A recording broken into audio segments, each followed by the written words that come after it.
খাঁটি ঈমান।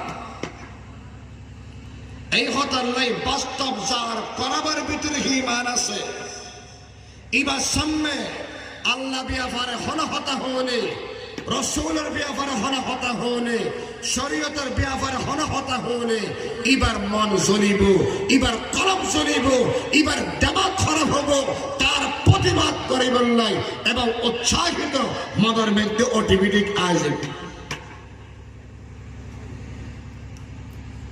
আর নবীর দরবার এক ইহুদি আয়ের হাত দেখি, ইয়া মুহাম্মদ বকরহন সাল্লাল্লাহু আলাইহি ওয়াসাল্লাম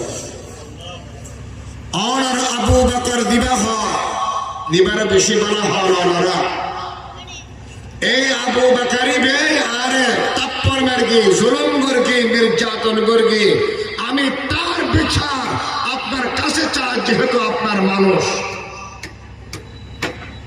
আবু বকর সিদ্দিক और नामजद ये रसूल हाथ देखी तो हना बोलन ना, আবু বকর তো সোয়ার না মারে, সোয়ার মারা তো হয় না, ওমর ফারুক। রসুলে আবার হাত দেখি তো হনা বলন না, হাদে না আই আবু বকরের সিনি ওমর ফারুক করেছে। আল্লাহু আকবার। আবার যে তিনি কি হতাগান দৌড়াইয়ের ঘর,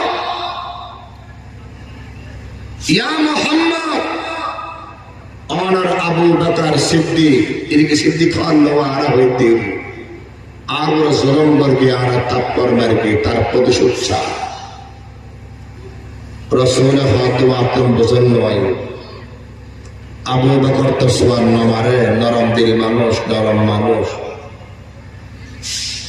এই হতাগান হওয়ার পরে রসুল্লাহ ইহুদি বললে হতাশ হলেন, আমরা সামনে হতাশ হলেন। এই মুহূর্তের মধ্যে আবু বকর সিদ্দিক আস্তে আস্তে বলে নবীর দরবার আগের হাজির। আল্লাহর নবী রহমতে দুআর বয়ান ফরমান,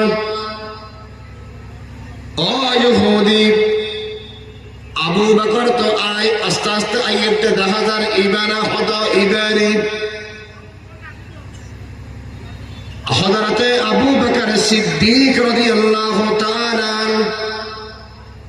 যাতেন কি নবীর দরবারের মধ্যে আয়ের ফসর, এই মুহূর্তের মধ্যে ইহুদি জিবা আর নবীর দরবারের মধ্যে আসে, ইবা বলে আস্তে